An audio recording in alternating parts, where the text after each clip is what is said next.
Et bonjour tout le monde, c'est KVN pour une nouvelle vidéo.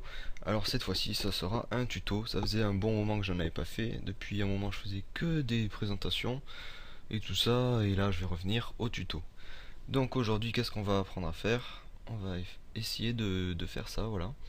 Donc de partir d'une image d'une ville et de faire un effet comme si on voyait à travers une vitre cassée. Donc là, tout autour, on voit que c'est flou puisque c'est à travers la vitre. Et au centre, on voit un titre avec un halo lumineux. Et donc on va essayer de faire ça. Alors, on va prendre notre image de ville de base. Et voilà.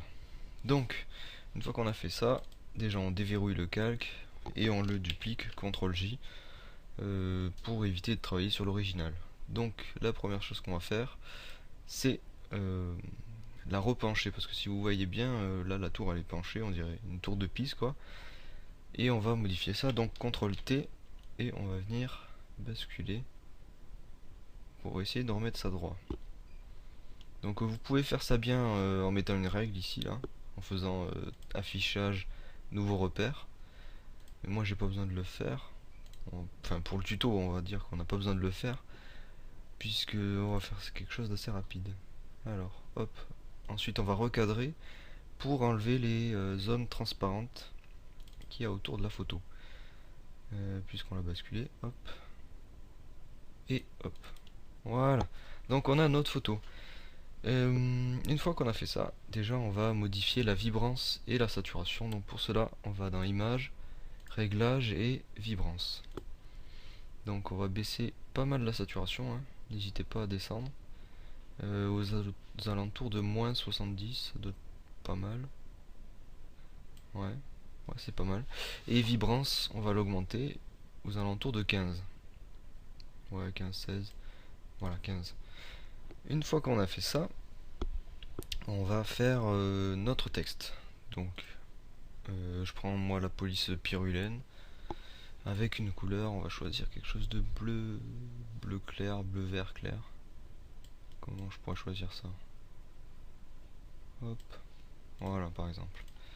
Et on va mettre, je sais pas moi, tuto. Voilà, tuto. Ensuite, voilà, on recentre. Je vais zoomer un peu, mettre à 48. Voilà.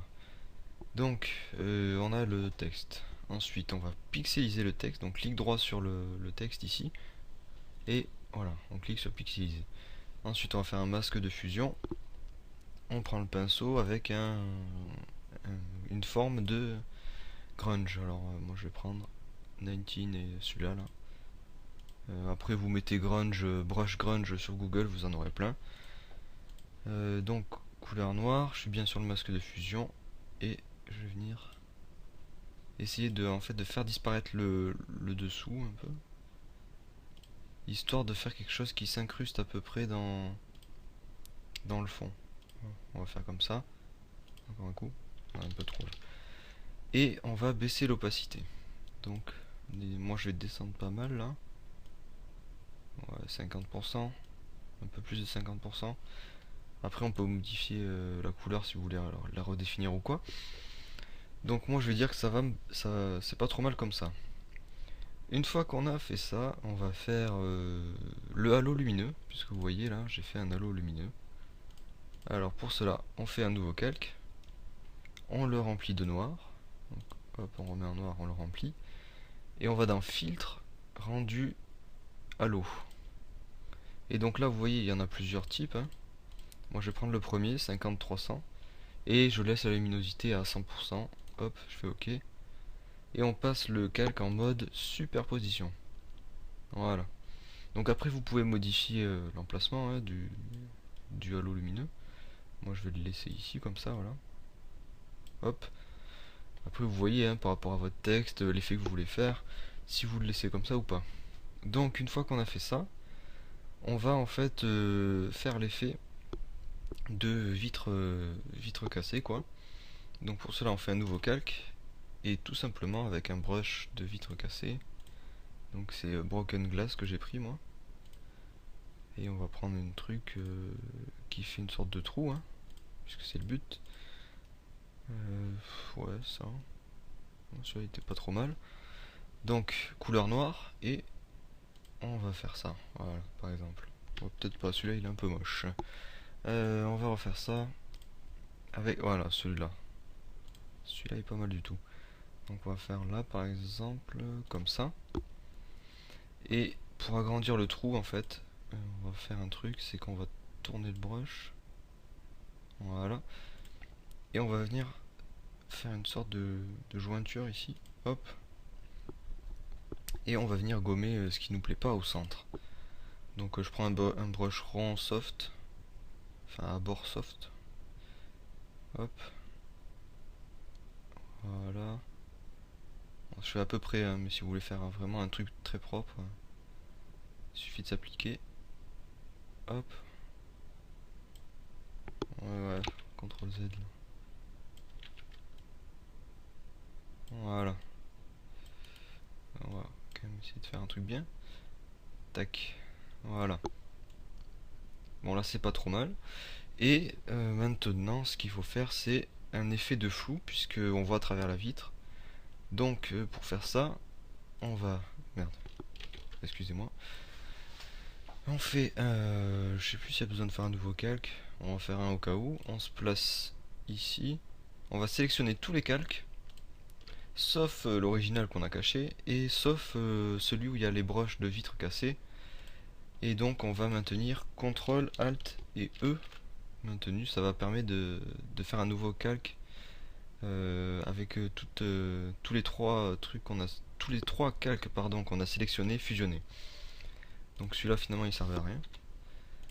Et sur ce calque qu'on a fait fusionner, on va faire filtre, atténuation et flou gaussien. Donc moi je fais à peu près à 3 hein. Hop. Ok. Et là on va faire un masque de fusion. Et là avec un brush soft rond toujours. Hop, un peu plus gros. On va venir peindre en noir. Bah oui, bien sûr, ça l'a enlevé. On va venir peindre en noir la zone qui n'est pas cassée en fait. Comme ça fera flou tout autour. Et là où c'est ouvert en fait, ça sera pas flou, ça sera bien net. Hop, un brush rond de 100. Peut-être pas, 300 plutôt. Pour faire ça vite. Hop, le rond. Hop. Et on va venir peindre à l'intérieur en noir. Donc là, je sais pas si vous voyez bien à travers la vidéo, mais on voit que les immeubles redeviennent clairs dans la zone là où c'est la vitre est cassée en fait. Hop. Donc après, je sais pas si vous voyez bien vous. Voilà. Donc on voit qu'autour c'est flou et à l'intérieur c'est bien net. Les immeubles sont bien nets. Enfin, on va faire quelques petits réglages là de couleur. Donc pour cela, on se met tout en haut. On clique ici, on fait une courbe de transfert de dégradé et on va choisir du violet vers orange. Voilà, comme ceci, et on le met en mode superposition. Et là, on va venir baisser l'opacité. Donc après, vous la baissez autant que vous pensez qu'il faut la baisser. Hein. Moi, je vais faire quelque chose là, 50%. Ouais, 55%, c'est pas trop mal. Et on va faire comment ça s'appelle, une balance des couleurs. Voilà, je cherchais. On va augmenter le rouge en plus 6. Hop, on va aller vers le magenta. Voilà, moins 15. Du jaune. Moins 6, voilà, c'est pas trop mal. Donc ça ressemble bien à ce que j'avais fait. Bon, à part que c'est un peu plus contrasté au niveau des cassures et tout ça, mais après ça c'est comme vous voulez, hein, vous pouvez accentuer là où vous voulez le contraste. Donc voilà, j'espère que vous avez bien compris et que pour une reprise des tutos ça vous a plu. Donc voilà, j'espère vous revoir tout le monde. À bientôt.